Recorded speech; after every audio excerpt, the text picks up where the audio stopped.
Falar de relacionamento, falar de família, é uma das coisas que eu mais tenho feito nesses últimos tempos. E eu queria conversar com você hoje nessa visão de renovação. Eu queria que você abrisse a sua Bíblia em Eclesiastes capítulo 4,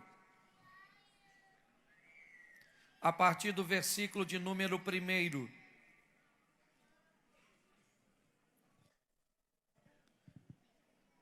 Eclesiastes 4, verso 1, diz assim: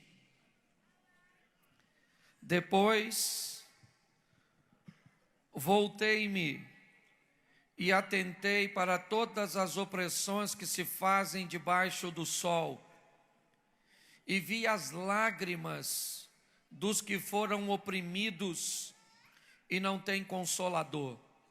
A força estava do lado de seus opressores, mas eles não tinham consolador. Por isso eu louvei os que já morreram, mais do que os que vivem ainda. E melhor que uns e outros é aquele que ainda não é, que não viu as más obras que se fazem debaixo do sol. Também vi eu todo o trabalho e toda a destreza em obras. Traz ao homem a inveja de seu próximo. Isso também é vaidade e aflição de espírito. O tolo cruza as mãos e come a sua própria carne. Melhor é a mão cheia com descanso do que ambas as mãos cheias com trabalho e aflição de espírito. Outra vez voltei-me e vi vaidade debaixo do sol. Feche os seus olhos, mas não feche sua Bíblia, não. Senhor nosso Deus e Pai, em nome de Jesus, eis aqui a Tua palavra. Continua falando conosco e usa-me como um canal de bênção nesta hora. E fala conosco aquilo que nós nem viemos muito animados para ouvir. Mas fala conosco não o que queremos, mas o que precisamos ouvir. Que Teu Espírito tenha liberdade de agir. Em nome de Jesus. Amém. Glória a Deus. Amém? Eu quero começar por esse texto, porque ele define alguém que está olhando de uma forma muito profunda a vida. Alguém que consegue ter uma percepção muito clara do ambiente em que nós vivemos, convivemos, somos treinados. Eu não sei como é que você vai chamar, mas é importante nós entendermos que em todos os tempos, de todas as eras, em todos os lugares, desde que o homem pecou e foi afastado do ambiente ordeiro que Deus criou para ele viver, chamado paraíso, inevitavelmente o homem teve que lidar com os desafios da vida. E esse homem, ele faz uma observação muito precisa, muito valiosa para mim e para você, porque ele diz: depois eu voltei e me atentei para todas as coisas, ou para todas as opressões. Esse homem está dizendo que ele começou a ver que pessoas sofriam, que pessoas eram oprimidas, e não havia consolação para elas. Ele diz que pessoas sofriam e o poder estava nas mãos de seus opressores, e não havia para as pessoas consolador. Ele diz que ele descobre então que mais vantagem já obteve aquele que já morreu do que aquele que continua vivo.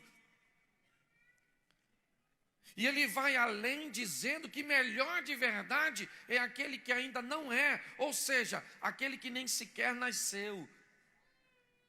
Ele diz que ser bom e ser alguém habilidoso a lidar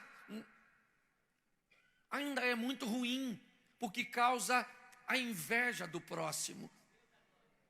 Ele diz que algumas pessoas se esquecem de que trabalhar e ter uma mão cheia é muito melhor do que trabalhar para ter duas mãos, mas ter um estilo de vida de aflição. Esse homem está olhando para a vida, gente, e parece que ele está escrevendo esse texto agora, para a nossa sociedade no momento. Eu só preciso que você observe para uma coisa, sobre esse ambiente caótico, sobre esse ambiente desafiador e opressor, onde você às vezes luta para obter coisas, mas tem que usar escondido, porque corre o risco dos outros te roubarem aquilo que você lutou tanto para conquistar. Quando nós olhamos essa estrutura, nós precisamos entender que ela forma gente. E que o grande desafio hoje não é família. Família não tem crise, família não tem problema, igreja não tem problema, sociedade não tem problema. O que tem problema é gente. Gente é que é problemática. Certo? A família não tem problema. O que tem problema são alguns componentes. É ou não é? A sociedade não tem problema. O que tem problema são alguns componentes dessa sociedade. Então, se nós melhorarmos as pessoas, nós melhoramos o sistema. Esse dia alguém me perguntou assim: pastor, se Deus existisse, por que tem tanta miséria no mundo? Eu falei para ele: miséria onde? No mundo não tem miséria. Ele falou: o senhor está mal informado. É só olhar para o continente africano e o senhor vai ver miséria. E eu disse: mas se você olhar para o americano, você vai ver que há comida no lixo da América o suficiente para alimentar a África. Ou seja, não existe miséria no mundo. O homem é que virou um miserável. Alguém que presta atenção só no seu umbigo. Então, se eu entender que a sociedade está formando gente, não é difícil entender que gente está sendo formada no ambiente social. Entendeu? Por que os maridos são ruins?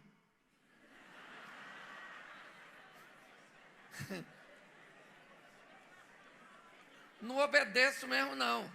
É ou não é? Por que os maridos são ruins?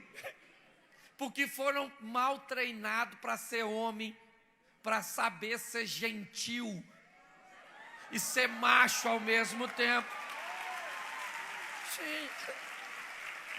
Agora, como eu quero ouvir as palmas masculinas, por que tem mulher ruim?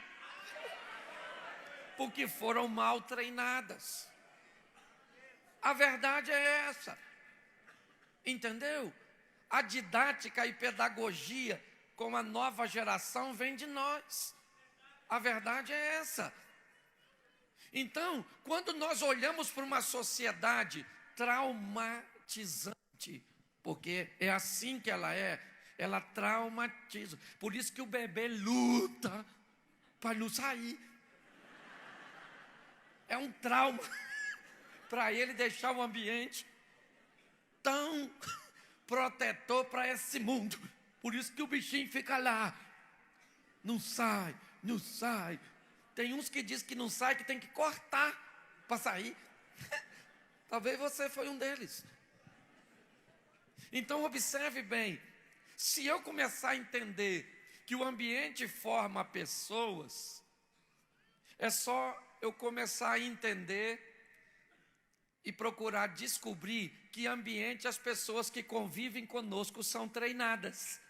E eu posso definir um pouco o comportamento e ter condições de lidar com elas. Pessoas são treinadas em lares diferentes. Lares diferentes formam pessoas. E só que essas pessoas vão constituir uma e vão se casar. Vinda de lares diferentes. Aí dá confusão. Que você tinha uma hora, ele tem outra. Você gosta de comer uma coisa e ele outra. Tem gente que cresceu comendo bolo quente. Tem que estar pegando fogo. Saiu, comeu, se esfriar. Acabou a graça. Quem gosta de bolo assim, levanta a mão. Aí, tem gente que a boca não tolera essa quentura. Aí você pensa, os dois vão sair. O bolo acabou de sair do forno. E estão atrasados para sair. A turma do quente saiu. E o outro está. Vambora, seu moleque. Come isso, se eu comer, cozinha o meu interior. Quando eu começo a olhar que a sociedade forma pessoas e oferece a elas seus traumas, escute aqui, porque eu quero falar de trauma. Virtude não tem problema, você não precisa de ciência para lidar com virtude. É ou não é? O problema é o que as pessoas enfrentaram, os abusos. Porque está assim de gente aqui que foi abusada. Abusar de suas emoções, abusar de seu corpo. Às vezes a gente pensa que o abuso é só físico, mas não. Nós vamos olhar para pessoas que cresceram, segundo o moço aqui, num ambiente que já falaram assim: eu preferia já ter morrido. Não vou perguntar para você levantar a mão, porque fica feio. Mas só eu olhar para a cara de gente aqui, eu já vi. E já teve gente que pensou, morrer deve ser melhor. Por quê? Porque estava sofrendo bastante. Porque enfrentou grandes dificuldades. Então, hoje, os grandes problemas que eu encontro de relacionamento nos lares, e nós precisamos de uma renovação, transformai-vos pela renovação da isso. Para você mudar, você tem que renovar a sua. Nós estamos com a mente bem atrofiada. Aliás, em muitas ocasiões a gente pensa que pensa, mas nós só pensamos que os outros querem que nós pensamos. A gente usa o que um grupinho resolve. Por exemplo, um grupo em Milão, Nova York, decide qual vai ser a tendência da moda mundial. Então as blusas vão sair com abacaxi. Todo mundo quer um abacaxi. Mas quem falou que abacaxi é maneiro? Sei lá, mas está todo mundo usando abacaxi. Eu quero. E vamos trocar para o Flamingo. Aí todo mundo quer um flaminguinho na blusinha. Isso eu estou falando de mulher. Ainda que já tenha homem caminhando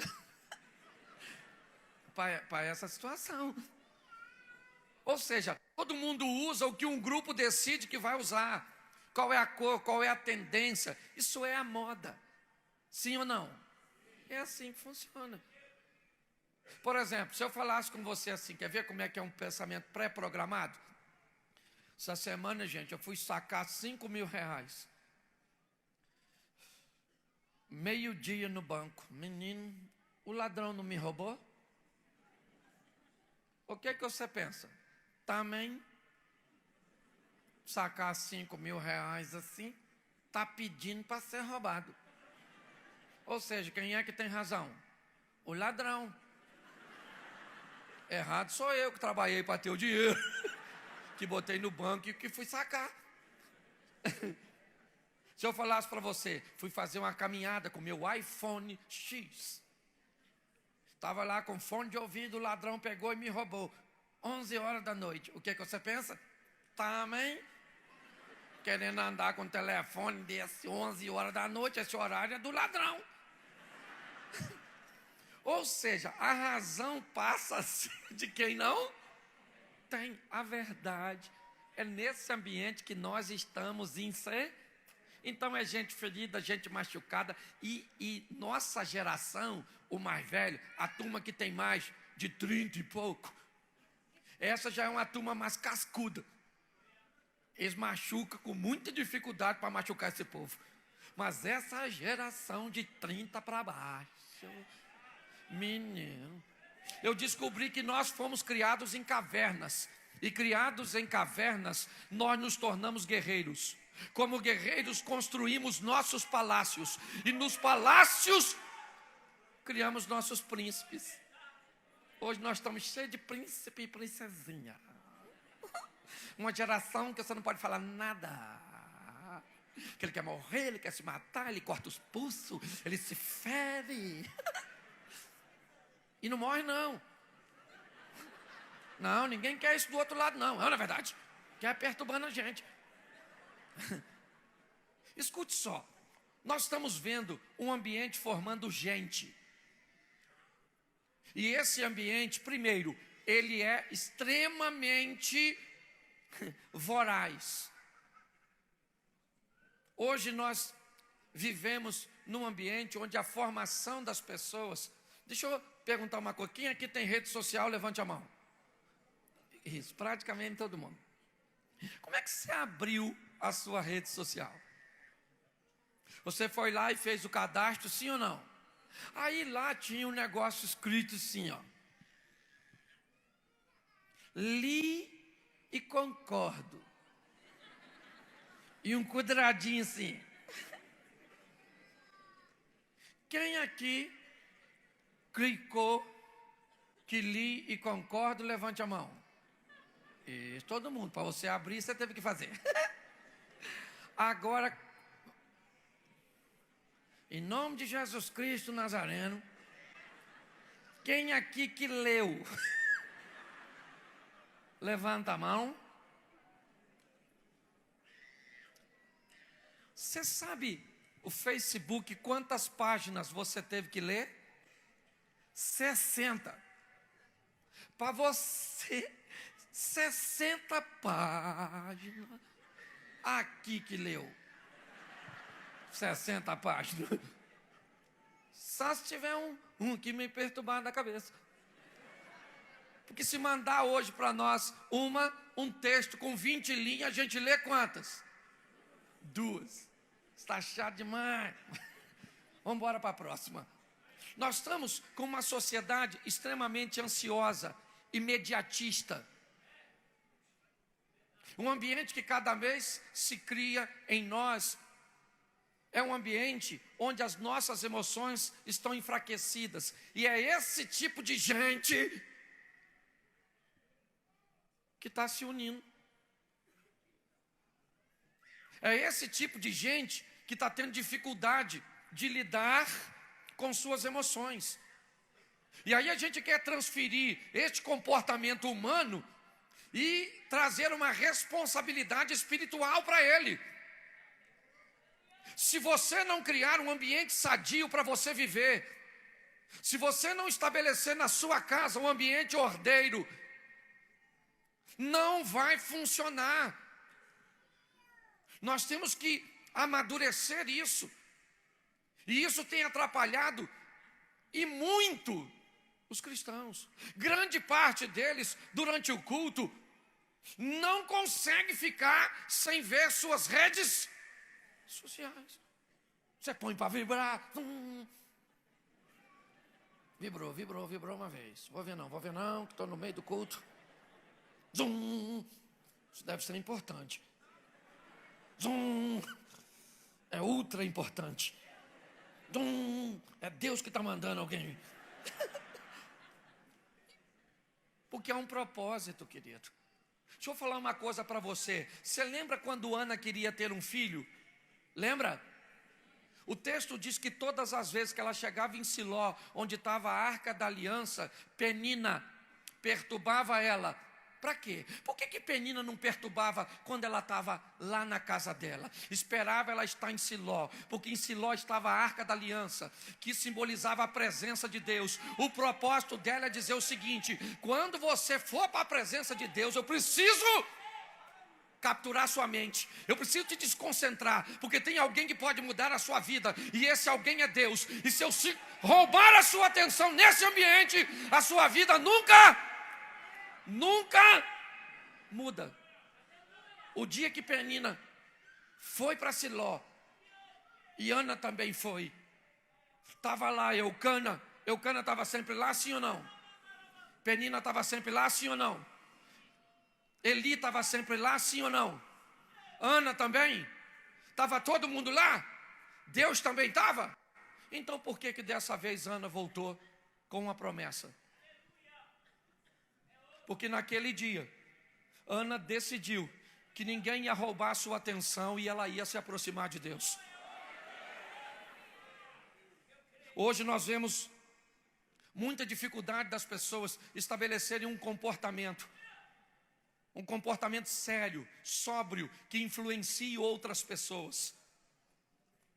E pessoas utilizam muleta para se justificar de seu fracasso. É o cansaço que não me deixa, é a preocupação que não me deixa, é uma criança chorando que não me deixa, é o louvor que não estava bom que não me deixa, é a palavra que não foi boa que não me deixa, é o culto que acabou tarde demais que não me deixa. Pois é, todas essas coisas têm um propósito: atrair a sua mente. Nós olhamos para um ambiente e ele é realmente traumático. E esse ambiente traumático que esse homem está olhando, que chega à conclusão que não valeria a pena viver. Deixa eu falar uma coisa para você: não se vitimize, a vida é difícil para todo mundo. Quantos aqui foram criados sem pai? Levante a mão. Olha aí. Quantos aqui era daquela época que ia para o colégio e não tinha mochila para levar? Os cadernos levava num saco de arroz. Levanta a mão. Tem gente que não sabe nem que isso existiu. Quem aqui o que chute era o calçado para sair, para ir para a festa, para ir para o colégio, para ir para os enterros, para ir para tudo, para a igreja? Levanta a mão. Isso. Quem aqui o frango era um pedaço no domingo e para as crianças era das canelas para baixo? Porque eram os adultos que comiam as partes de cima. Quem é dessa época? Quem é da época que Yakult só podia tomar um porque fazia mal?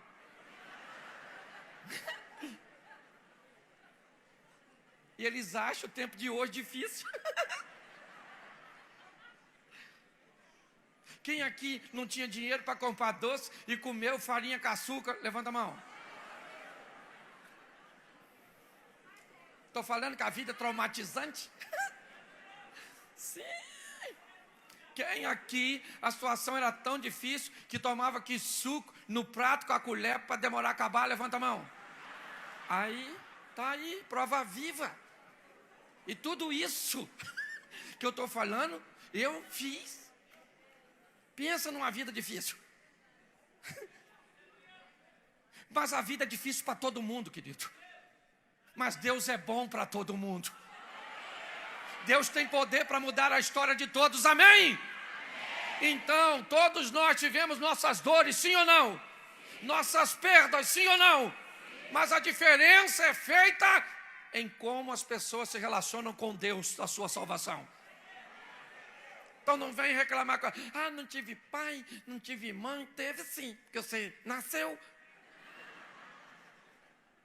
Mas não me criou, mas alguém te criou, porque você não conseguiria sobreviver sozinho.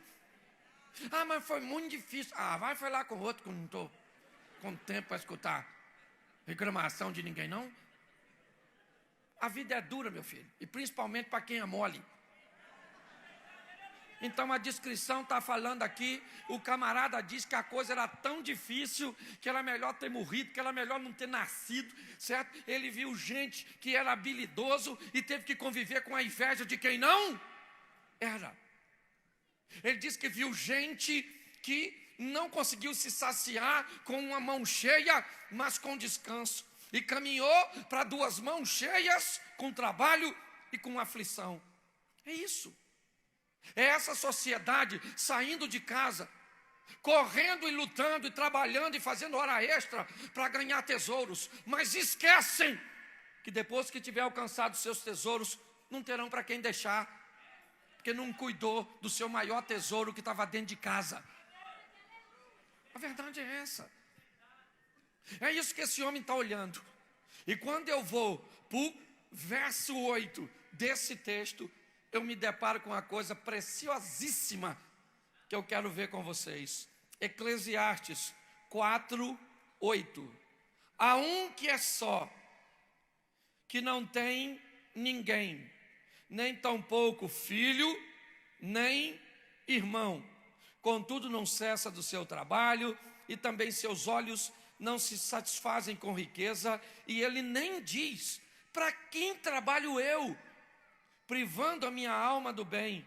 Isso também é vaidade e enfadonha ocupação. Presta atenção, porque o verso 8 me parece que começa a fabricar o primeiro estilo de pessoa que vai sobreviver às dores, os traumas. Aqueles que resolvem de tanta dor, de ver tanta injustiça, de tanto problema, que quer viver sozinho. Conhece alguém assim? Não quer casar. Eu, cruzes, longe de mim casar. Ninguém quer. É só para entender um pouquinho. Quantas pessoas aqui não têm o mínimo interesse de casar? Levanta a mão. Aí.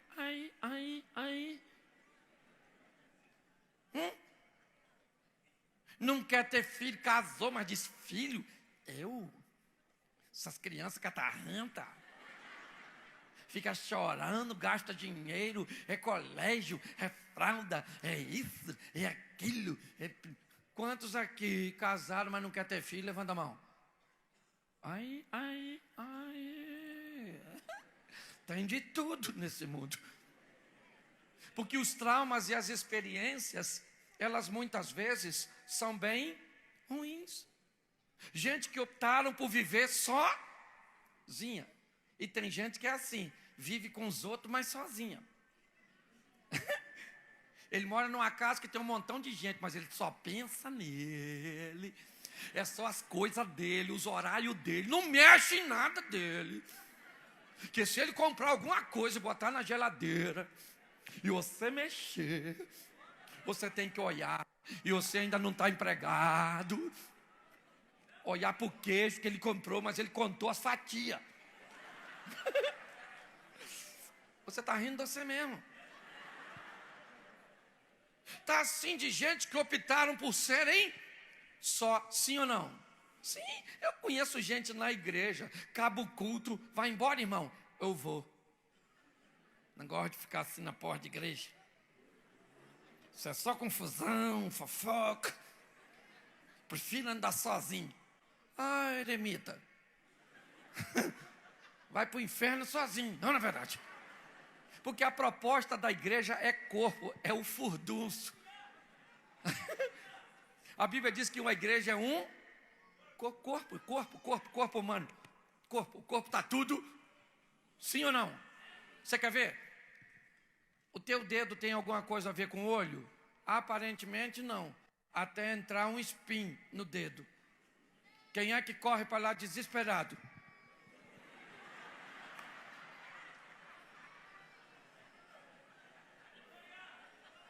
O olho fica caçando o espinho. Porque um espinho aqui, sai água aqui. E você pensa que o dedo não é solidário? Deixa cair um cisco no olho e vê quem corre para lá. Não. Pega um ônibus lotado no horário do rush. Você já está 1h e pouco em pé, doido para sentar, as pernas estão... Seus olhos começam a monitorar para ver se há indício de alguém que vai levantar. E suas pernas começam a falar com o seu traseiro. Senta aí, bicho, que eu não estou aguentando mais, não. Já está doendo, já estou revezando aqui. E quando você senta, as pernas falam aleluia. Louvado seja Deus, sente. Isso é corpo. Você vai fazer uma viagem 5, 6 horas de carro, dirigindo, seu traseiro começa a formigar. Ele fala para as pernas, lembra aquele dia que nós estávamos no ônibus? Aquele dia eu sentei, levanta aí, poxa. Está tudo dormente aqui. Hoje, muitas pessoas optaram por viver sozinha. O dinheiro é só fala comigo, fala para ajudar. O dinheiro é só isso. Essa casa é isso. Eu faço o que eu vou onde eu. Isso aí é o discurso do sozinho. Ficou tão traumatizado que não quer casar, não quer ter filho, não quer fazer nada, não quer ter amigo, não quer nada, não conversa. Por quê? Porque ficou traumatizado. Nós temos um grupo assim, sim ou não? Sim ou não? Isso. Se afunda no trabalho. Sim. Por quê? Porque quer ficar sozinho. Então trabalha, ou então estuda. Ou então vai para a igreja. Onde pessoa vai demais e não tem tempo para equilibrar, pode ter certeza que é fuga.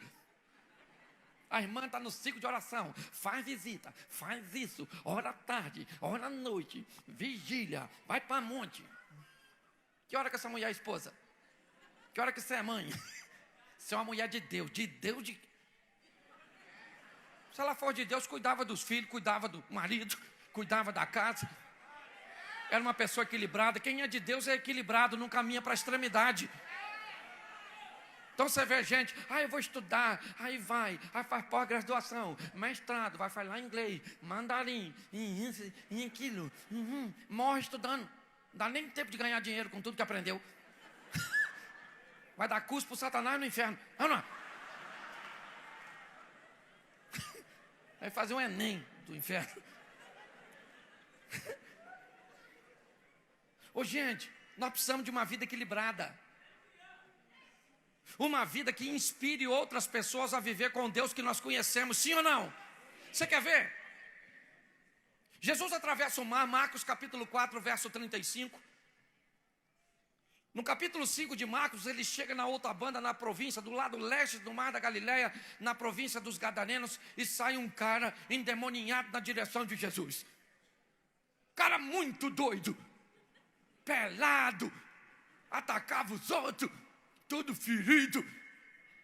E veio correndo na direção de Jesus e falou: o que tenho eu contigo, filho do Altíssimo, para você vir me perturbar? Porque Jesus estava mandando um demônio sair dele. Ele falou assim: como é que é seu nome? O demônio falou: meu nome é Legião, porque nós somos um montão. Jesus falou: não quero saber a quantidade, sai desse camarada agora. Os demônios falaram: tinha uns porquinhos dando um rolezinho lá. Os demônios falaram: a gente pode entrar nesses porquinhos? Jesus falou: pode, nos porquinhos pode, é só sair dele. Os demônios entrou nos porquinhos, os porquinhos tudo suicidou dentro d'água. Chegou a turma que cuidava dos porquinhos, falou: cadê os porquinhos da gente que estava aqui?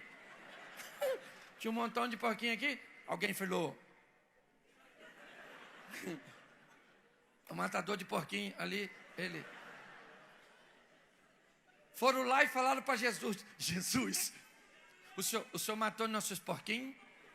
O senhor vai embora, pega esse barco e some para o outro lado.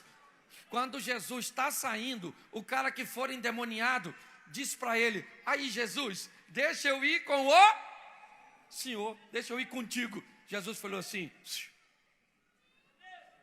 já tem uma patota aqui difícil.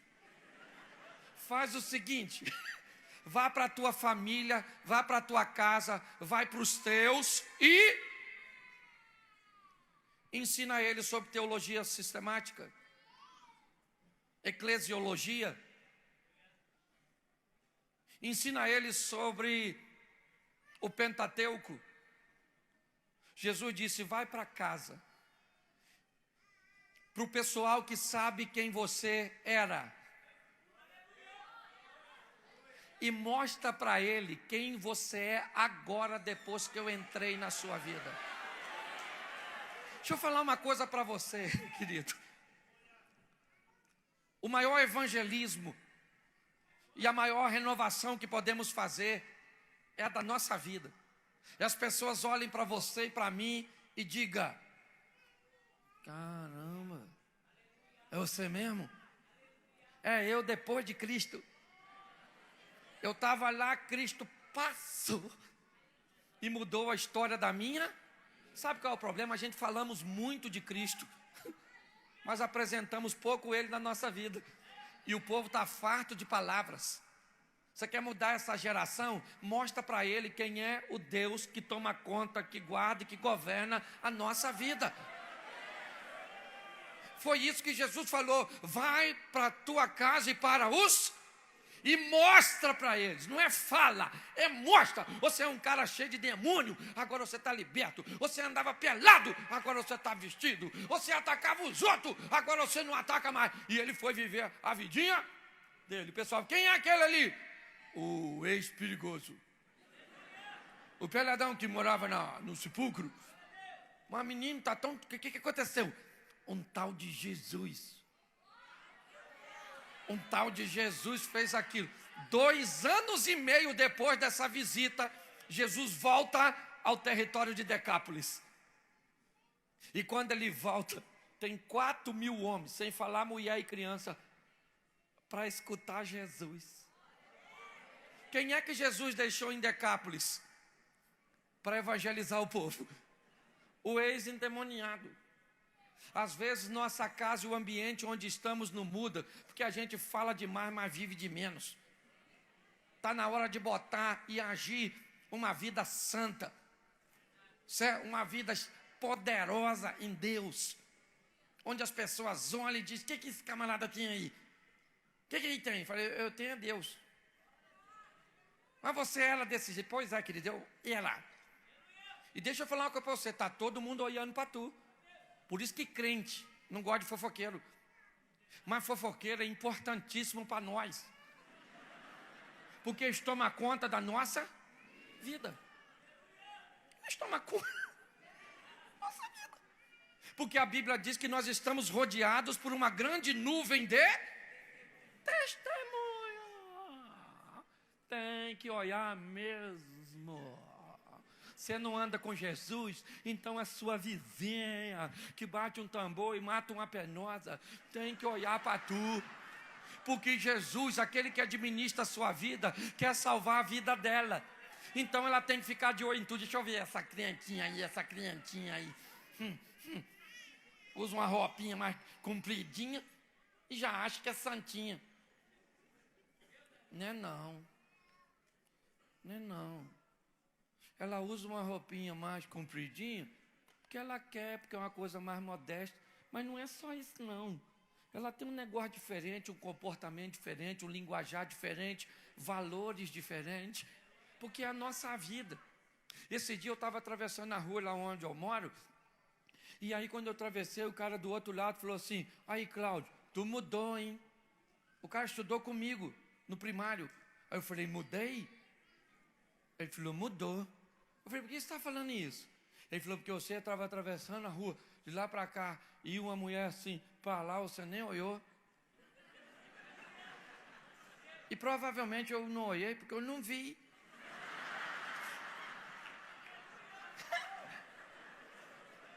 Mas o cara estava olhando para o meu olho, para ver se o meu olho estava olhando para a mulher. Aí sabe o que eu falo? Fofoqueiro, não tem nada a ver com a minha? Tem sim, porque eu sou propaganda do Deus eterno. Deus está querendo mostrar para as pessoas quem Ele é na nossa vida. Então escute uma coisa: quanto mais gente tiver para olhar a sua vida, significa que seu ministério é maior. Quem tem pouco fofoqueiro falando de si, está fraquinho. Porque a Bíblia diz: a quem muito é dado, muito será cobrado. Se ninguém fala de tu, minha filha, é que eu sei o Zé Rosquinha. Você está na rabeira da cadeia alimentar. Tem gente que eu acho maneiro quando eu encontro alguém e diz: pastor, mas estão falando isso de mim. Fala isso, eu posto isso, fala isso. Eu falo de Jesus. Eu falo: menino, isso é maneiro. Deixa bater na gente. Está todo mundo olhando para nós. Mas tem gente que o coração azedou. Quer ficar sozinho. Isso vai ser companheiro de abominável homem das neves. Por pior que seja seu passado, querido, deixe seu coração azedar, não. Não fica querendo viver sozinho. Se de uma menina falou comigo: pastor, vou fugir de casa. Eu falei: você mora com quem? Ela falou: sozinha. Eu falei: então você vai fugir de você? É ou não é? Você está rindo? Mas quando eu olho para o verso 9 de Eclesiastes 4, eu vejo um outro grupo, diferente do verso 8. O verso 9 diz assim: melhor é serem dois do que? Enquanto ao lidar com os traumas, com as perdas, com as crises, com os defeitos, com as injustiças, um grupo resolve ficar sozinho, tem um grupo que falou: melhor é serem dois. Ou seja, mesmo depois de olhar tudo isso, o cara falou: vou casar, vou ter amigo, vou ter sogra, vou ter filho, eu vou ter, é perigoso. Mas eu vou. Quem aqui casou, levanta a mão. Isso, você é um herói, uma heroína. Porque pensa num troço difícil, é dois ser um. Sim ou não? Porque não é união, gente, é fusão. Os dois viram duas cabeças diferentes. Eu fico imaginando só Deus. Porque um homem e uma mulher virar um só, Deus tem que estar lá. Porque senão nós casamos, mas nós é dois. Tá assim de gente que chega no meu gabinete. Qual é o problema? Aí ele fala as razões dele. Tudo defendendo ele. A mulher falou assim: pastor, falar uma coisa para o senhor, parece uma coisa de Deus. Porque olha só, quando eu estou assim com ele, tem uma voz que fala todos os defeitos dele assim, ó, no meu ouvido. Eu falei: sério? Ela falou: sério. Eu falei: mas essa voz assim, nunca falou um defeitinho seu? Aí ela falou: não, meu não falou não. Eu falei: então a voz só fala. Ela falou: é. Eu falei: nossa, uma voz partidária, tendenciosa. Essa voz não gosta dele não, porque a senhora também tem defeito. Ela olhou, que comigo tem. É perigoso, mas é necessário. Nós precisamos renovar nossa mente para entender que uma pessoa veio de outro ambiente para conviver comigo e ela traz os traumas. Você quer ver? Vou dar um exemplo para você. Minha esposa teve uma mãe extremamente forte e dominadora. A mãe da minha esposa escolhia as roupas que ela iria usar. Ela definia as festas que queria que minha esposa fosse, mesmo que ela não quisesse. E minha esposa cresceu nesse ambiente dominador. Conclusão: minha mulher hoje treinada nesse ambiente. Se você mandar ela fazer alguma coisa, parece que ela revive o trauma e não faz. Se eu quiser que minha mulher vá para a direita e eu falar para ela assim, ó, vai para lá, ela não vai. Não vai, estou falando para você. Mas pastor, como é que o senhor faz então? O que é que eu faço? Eu falo para ela: querida, ó, ali na direita tem isso, e tem essas vantagens. Eu acho até que você deveria ir para lá se você quiser. Mas também tem aqui à esquerda, que também tem umas opções que eu não acho boa.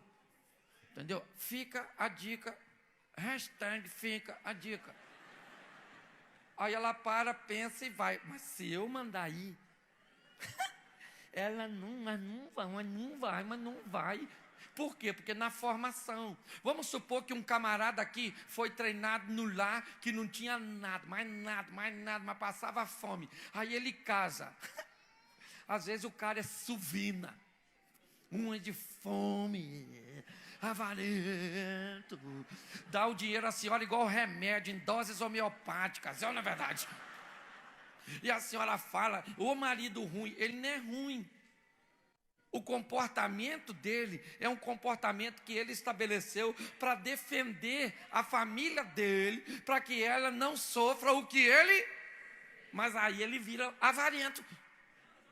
Assim também como tem aquele que vai para o outro extremo, treinado nesse ambiente e que compra o que não precisa, gasta tudo.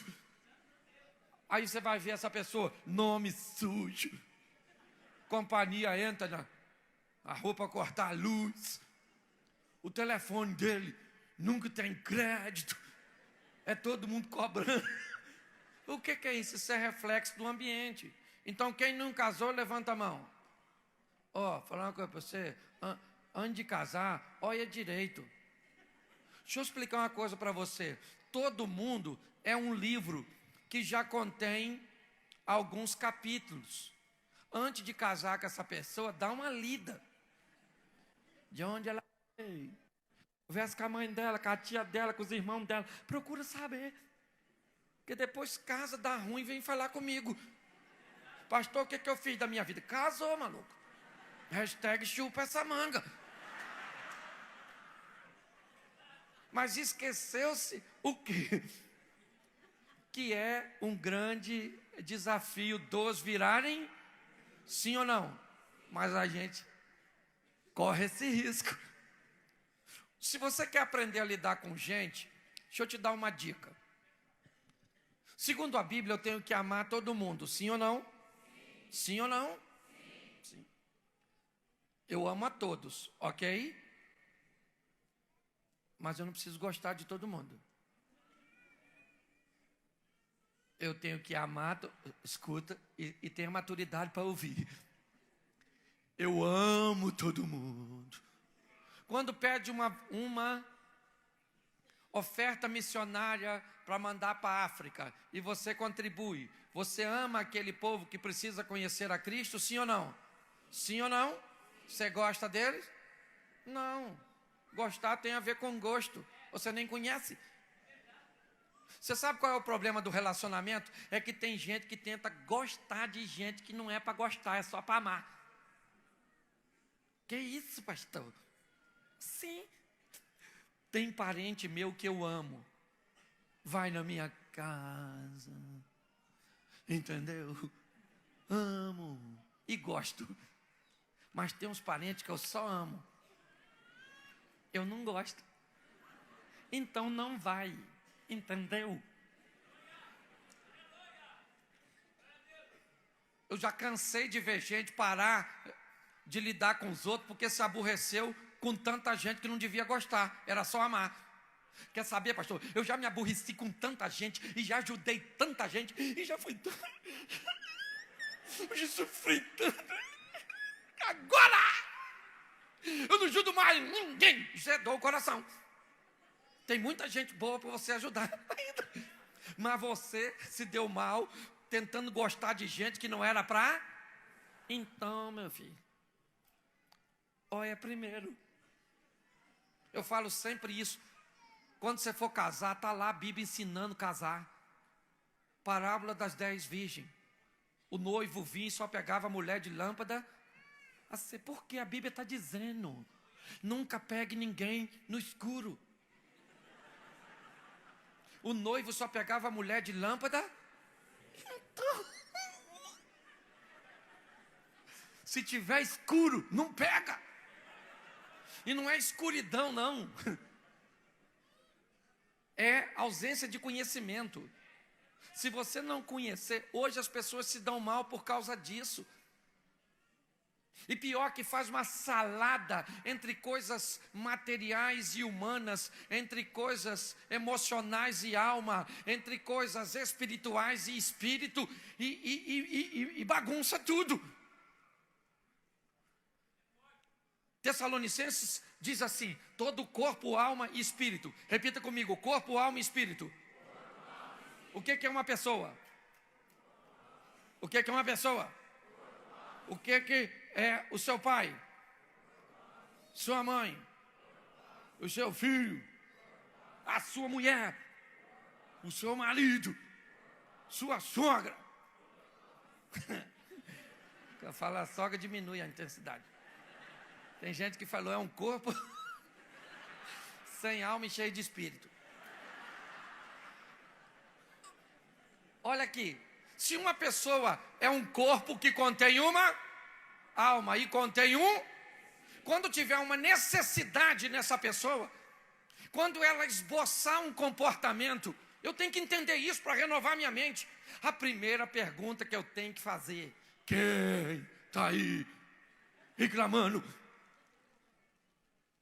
Às vezes, minha esposa reage de um jeito a um fato. Primeira pergunta que eu faço: quem está reagindo? É o corpo? É a alma? Ou é o espírito? Se for o corpo, se resolve com coisas materiais. Se for a alma, se resolve com coisas emocionais. Se for o espírito, resolve com coisas espirituais. Tem gente que o problema é humano, físico, quer resolver com oração. Seu filho está precisando arrumar a cama. O bicho não arruma. Não arruma. Você já falou, arruma a cama. Não arruma. Vou orar para esse menino arrumar a cama. Senhor, dá força ao meu filho para arrumar a cama. Arruma a cama. Arruma a cama. Entendeu, querido? Não vai quebrar a mão, não. É a cama. Esse menino tem demônio, por isso que não arruma a cama. Isso tem preguiça, é o demônio dele, olha. Ô, gente, hoje, o grande problema que temos com filhos é que não temos mais filho em casa. Nós temos hóspedes. Eles parecem que moram lá e pagam uma fortuna para morar. Uns folgados. Você pede para lavar uma louça, a menina parece: eu? Lavar uma louça? Vai comprar isso? Comprar isso, eu? Você vai fazer o quê? E adolescente tem uma palavrinha que você tem, aliás, algumas que significam a mesma coisa. Por exemplo, eles têm a palavra depois. Já vou. Tudo significa a mesma coisa. Me deixa que eu não vou fazer nada. Mas eles falam como? Depois e já vou. Vai tomar banho? Já vou. Desliga sua televisão? Depois. Sai dessa internet? Já vou. Depois. E é o quê? Nunca. Então você que é pai e mãe, por favor, use o mesmo vocabulário. Aprenda a falar a linguagem do adolescente. Posso sair? Depois. Me dá minha comida? Depois. Já vou. E quando você já vai deixar sair? Me dá um celular? Depois. Quando você demorar a dar, sabe o que ele vai falar? Você também nunca dá. E você fala, você nunca faz nada. Estou só falando seu dialeto. Você está rindo, mas é muito sério. Tem coisas que é emocional. Por exemplo, seu marido está com problema espiritual. Vamos fazer uma viagem? Menino, demônio viaja também. Se o problema é espiritual, não se resolve com viagem, não se resolve com presente. Se resolve com oração, com joelho, porque tem coisa que você vai resolver com suas mãos, atitudes, decisão, mas tem coisas que mãos não resolvem. Quem resolve é joelho, é madrugada, é ungindo casa, é declarando que a nossa casa, nossa família, nosso casamento, nossos filhos pertencem ao Senhor. Deixa eu falar uma coisa para vocês. Homens, levanta a mão os homens, os caras que têm certeza. Isso, na dúvida, aquela baixada. Tu tem que ir para casa hoje. Posso passar um dever de casa para os homens? Amém? Vá para casa hoje. Se tiver um azeite, um óleo da unção. Se não tiver, pega o óleo da cozinha. Bota na mão, consagra a Deus. Vai naquela televisão sua e dá um ungido. No telefone celular, disse filho seu. Vai no travesseiro do garoto, abençoa. Vai no travesseiro da sua mulher, para não ficar desigual. Vai no seu, vai na porta e declara que sua casa, sua família, seus filhos, seu casamento são de Deus. Nós estamos precisando de homem. Hoje nós estamos vivendo a era do coach. E eu acho fantástico o coach. Ferramentas extraordinárias. Eu só acho que ao invés de ensinar as pessoas como viverem melhor, tinha que arrumar recursos para ensinar as pessoas como morrer melhor. Porque segundo a Bíblia, quem morre bem morto tem uma boa vida. Uma vida morta para o pecado, acabada para o pecado e para a transgressão. E um nascimento novo na obediência do eterno é o que faz alguém ter um padrão de vida de excelência. Nós precisamos amadurecer isso. Quando nós olhamos para esse texto, eu fico, gente, olha o verso 10. Porque se um cair, o outro, isso aí tem casa que é uma mentira. Se um cair, fica caído. Porque o outro não está nem aí para que se ele caiu. É um dormindo e o outro sem sono. Está lá igual um zumbi. E o outro está lá, o sono do justo. Por quê? Porque se um cair, o problema é seu. Não. Quando nós somos um, querido, o que foi, querido? Está sem sono? Vamos tomar um ansiolíticozinho para dormir? Se o problema é emocional? Já tomei e não durmo. Então vamos. Então, o que é? Tá, o cansaço físico está demais? Tem que dar um minuto. Não, também não estou. Então vamos calmar o céu aqui, porque deve ter umas pestes aí tentando atrapalhar seu sono. Vai ungir sua casa, vai declarar que seu quarto, sua casa pertence ao Senhor. Você quer ver? Às vezes o camarada dá de tudo à esposa. Aí a mulher fala assim para ele, ó. Eu não sou feliz. Estou cansada de tudo isso. Sabe? Estou cansada. Tem hora que me dá vontade de sumir. Que nessa vida não tem nada. Eu sou sozinha. Aí o marido olha e diz assim: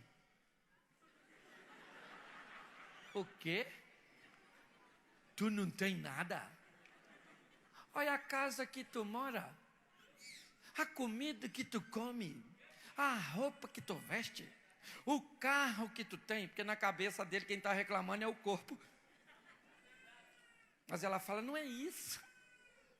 O que é sim, cumplicidade, carinho, massagem no pé, elogio.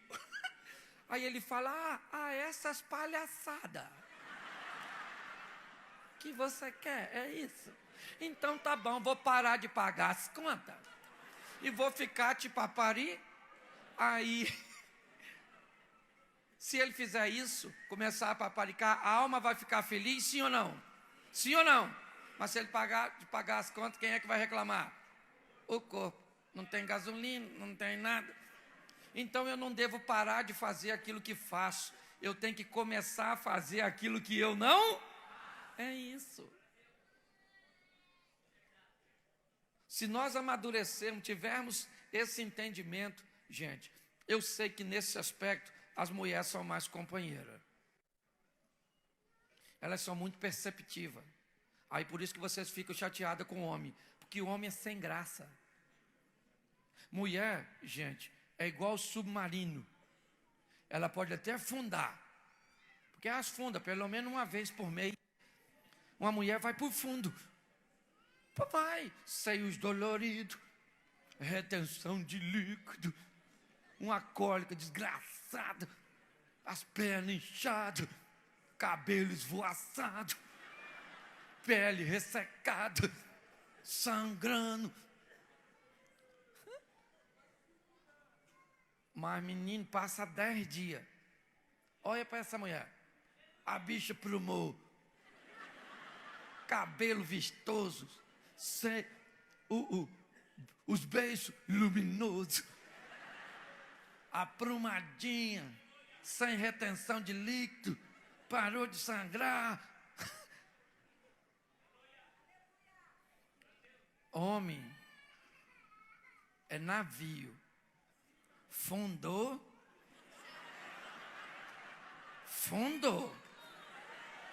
Cadê ele? Acabou. Acabou. Mulher parece que vai acabar. Mulher é parente de Fênix. O pássaro da mitologia grega. Sim. A percepção é algo fascinante. Você quer ver? Olha só como é que esse negócio de um cair, o outro levanta. A mulher normalmente é. O marido fala com a esposa assim: estou com uma dor de cabeça, menino. Minha cabeça está explodindo. A mulher fala: tem remédio lá embaixo. Você quer? Ele fala: quero. Ela fala: vou lá, peraí um pouquinho. Ela levanta, vai lá, pega o comprimido, já põe na palma da mão, desembalado, traz um copo d'água e fala para ele: senta e toma. Aí ele pega, coloca um comprimido desse tamanhozinho assim. Ele faz uma cara super feia, assim, tomou. Toma só um pouquinho d'água, assim, parecendo que a água vai matar ele afogado. Aí ela fala: toma a água toda para hidratar. Aí ele põe a mão para trás, escora. Com a dor de ter tomado comprimido. Isso é homem.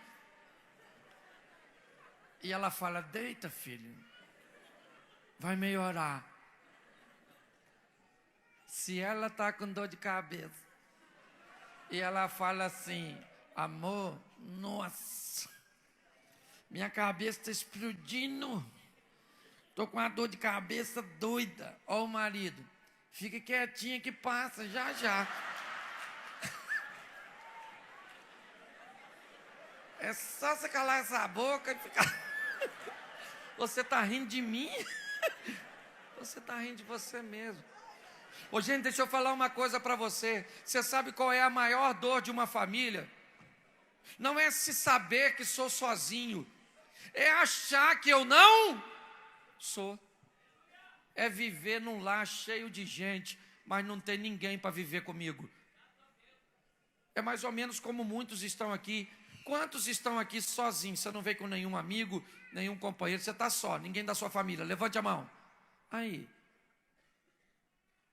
Essas pessoas que estão aqui, elas estão no meio de todo mundo. Quem olhar, parece que está com a pessoa do lado. Parece que é sua amiga.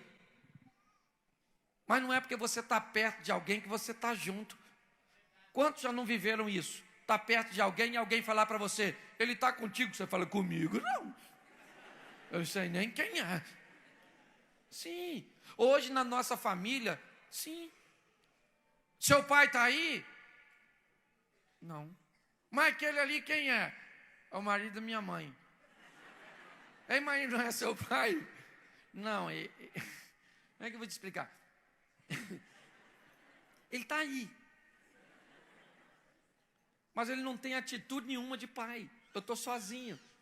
Está assim, ó. Aliás, tem filho que só faz besteira para dizer para o pai: me veja. Sim.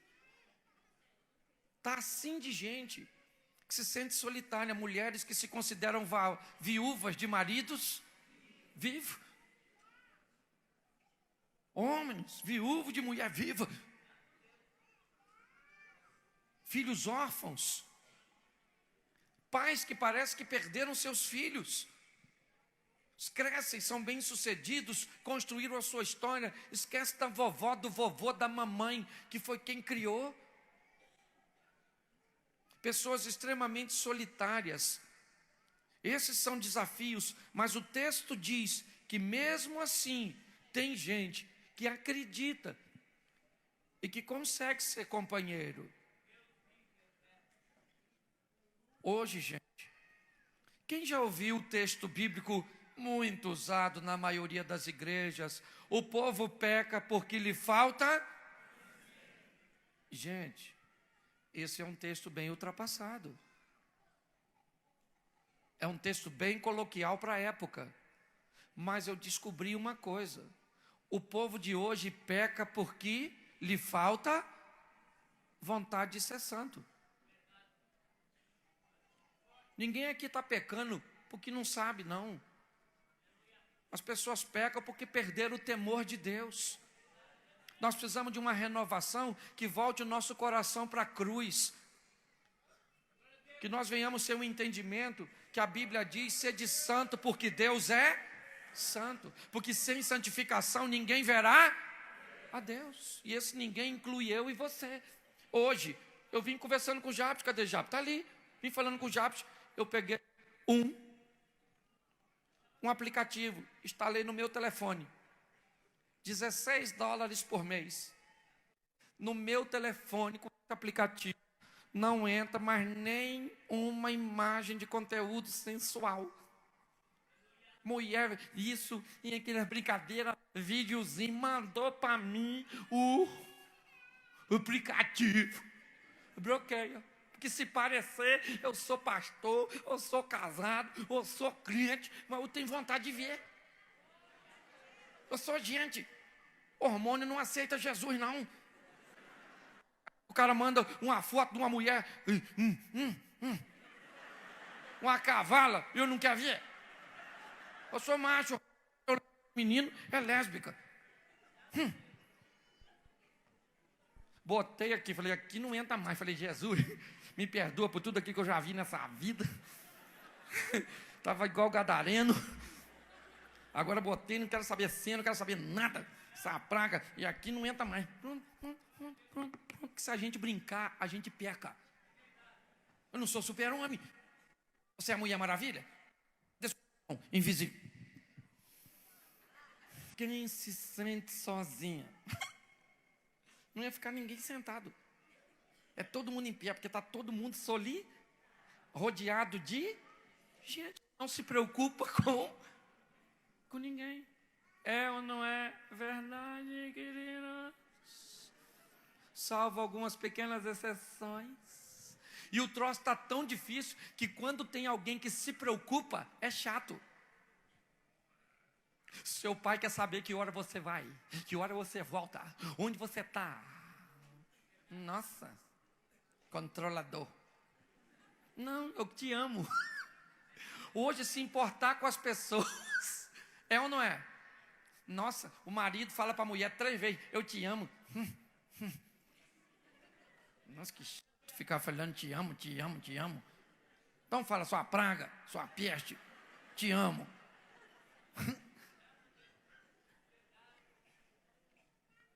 O texto caminha e ele diz assim, isso aqui eu vou pular. Se os dois dormirem juntos. Eu vim falar disso não. Mas você que é solteiro e casado, deixa eu falar uma coisa só para tu. Fala assim comigo, sexo antes do casamento é pecado. Não fazer sexo depois do casamento também é.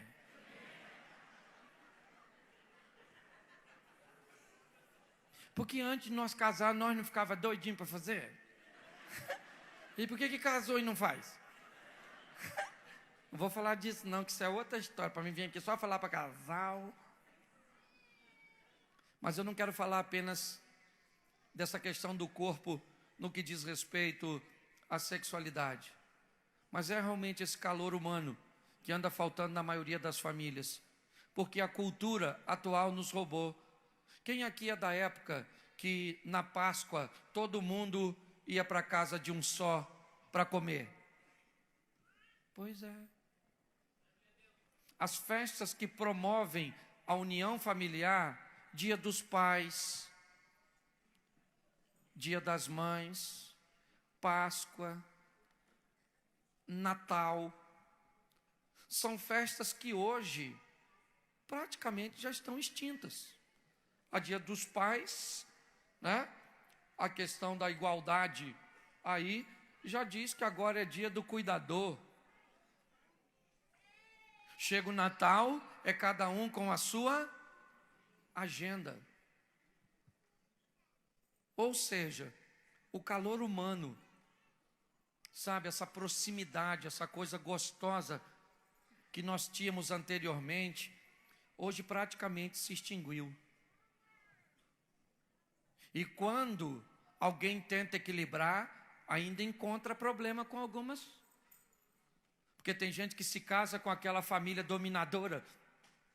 E aí, final do ano, você vai lá dar notícia para sua mãe. Mãe, vim falar aqui com a senhora, mãe. Natal está chegando, Ano Novo também. Então, olha só. Natal eu vou passar aqui com a senhora. Ano Novo eu vou para a casa da minha sogra. Aí a mãe fala: traz um copo d'água aí, gente. A ingratidão está aqui. Ah, meu Deus, eu estou achando que esse é o último Natal, o último Ano Novo da minha vida. Não vai não, meu filho, fica aqui perto de mim. Não sabe compartilhar. Ô, gente, nós estamos com a sociedade adoecida. O texto termina dizendo, no verso de número 12, e aqui eu já vou encerrar: se alguém prevalecer contra um, os dois lhe resistirão, e o cordão de 3 dobras não se quebra tão fácil, tão depressa. Presta atenção nesse texto, porque ele é magnífico. Ainda na proposta da união, ele coloca agora uma terceira força que vai além da força do homem ou da esposa, uma força que vem dos céus, e que ela oferece resistência para, se uma dessas duas mais frágeis romperem, ela dá condições de que haja uma restauração.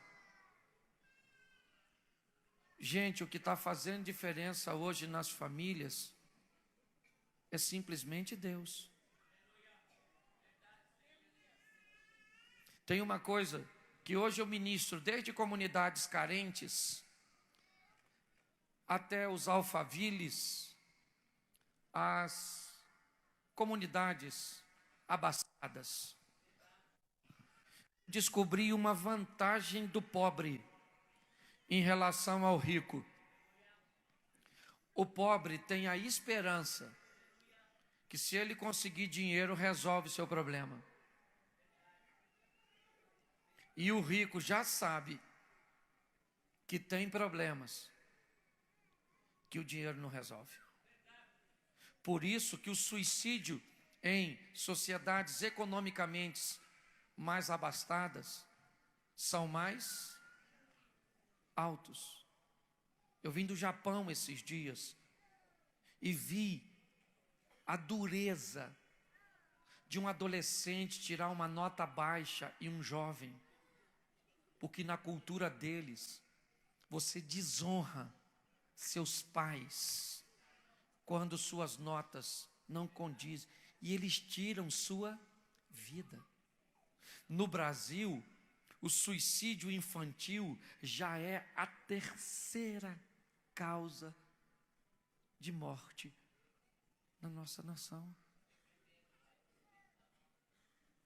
Nós precisamos dar uma renovada, e aí eu chamo esse povo da minha idade. Quem tem... Deixa eu perguntar, não vou perguntar a sua idade não. Quem aqui usou quichute? engasgou com bala soft. Bala Juquinha colou no céu da sua boca. Quem aqui comeu o Mirabel? O pirulito Zorro? Quem aqui a vaca correu atrás de você no pasto? Você tomou banho pelado no rio? Entrou na roça do vizinho para apanhar uma frutinha escondida? Você teve bicho de pé, frieira, pegou aquele carrapatinho estrela, teve piolho, namorou a cabrita na fazenda. Tem uma menina ali que namorou, namorou. Pastor, o que você está querendo dizer com isso? Eu estou querendo dizer, gente, que tem uma geração aqui que tem, como diz meu amigo Ratinho, tem café no bule. Nós temos que transmitir para essa nova geração. Não vamos deixar para eles só tecnologia, não. Vamos ensinar essa turma a ser gente, a ser crente, a servir a Deus. Antes de morrer, querido, nós temos que ensinar essa turma. É ou não é?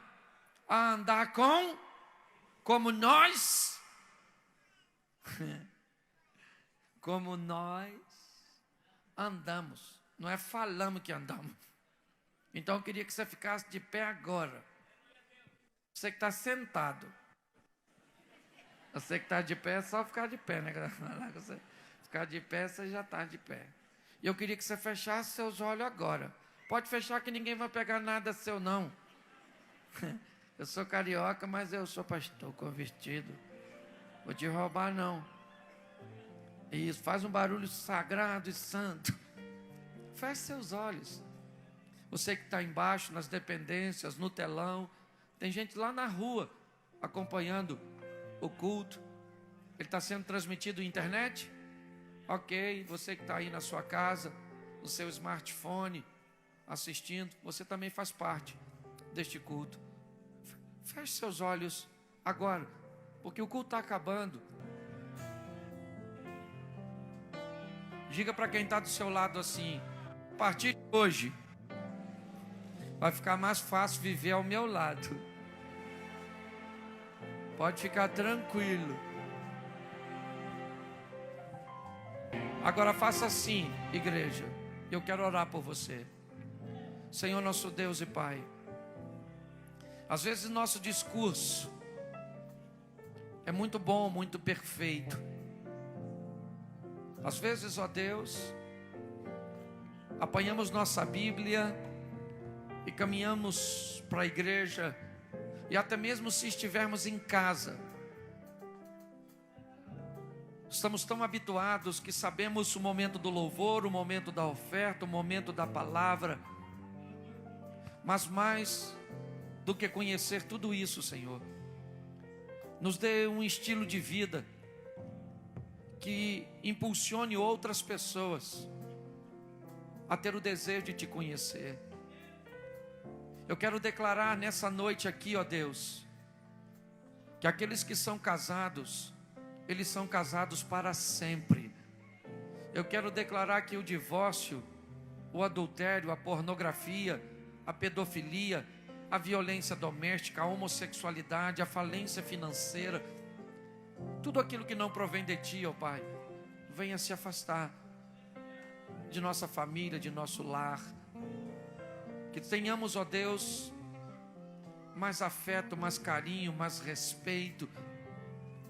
Que apesar de todos os traumas que recebemos, de nossas perdas desde a nossa infância, apesar de tudo aquilo que assistimos, ouvimos e vemos, em nome de Jesus, ó Deus, nós queremos o Teu propósito de nos reunirmos em família, de acreditarmos, ó Deus, que apesar de tanta diferença, nós podemos ser um. De acreditarmos, ó Deus, que somos capazes de levantar os caídos, de esquentar aqueles, ou de aquecer aqueles que estão frios. Somos capazes, ó Deus, de trabalharmos juntos para alcançarmos o mesmo propósito. Em nome de Jesus, Ó Pai, nos dê uma igreja que tem um estilo de vida muito mais do que apenas de falar da Tua palavra, mas de vivê-la. Eu te agradeço pela oportunidade que o Senhor me concede de estar aqui nessa noite, fazer parte desse projeto de renovação. Em nome de Jesus, ó Deus, abençoa cada lar aqui representado, abençoa a minha casa, a minha esposa, os meus filhos, a minha nora, os meus netos, ou meu neto, os meus pais, em nome de Jesus, amém.